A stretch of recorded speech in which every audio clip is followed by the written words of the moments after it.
Joining me now to talk about this case, forensic psychiatrist and body language expert, Dr. Carole Lieberman in Los Angeles. Starting with you, Dr. Lieberman, in looking at this defendant sitting there in the courtroom, I want to see what your perhaps takeaways are of what we have shown of him so far.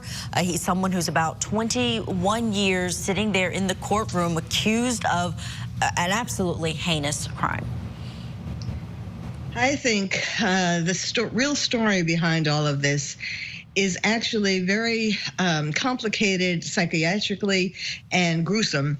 I think that this boy, I'm not necessarily, I'm not saying that should be acquitted, but I think from what we know about his mother and her boyfriend leaving him alone, going away to Iowa, leaving him without any food, his telling his mother about how the boyfriend was a sex offender, which I think was his way of telling the mother that he had sexually abused him.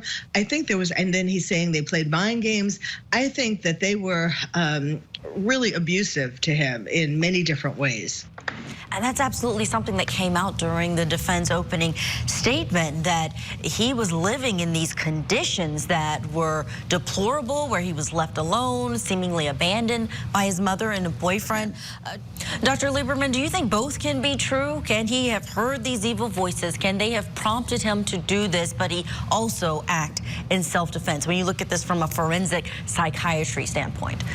Yes, I mean, it is true that he's 21, and I mean, supposedly, according to what the defense's opening statement, they were left alone with it. They didn't have a car. The mother didn't leave any food or any money, presumably. He had to call the food bank to deliver food.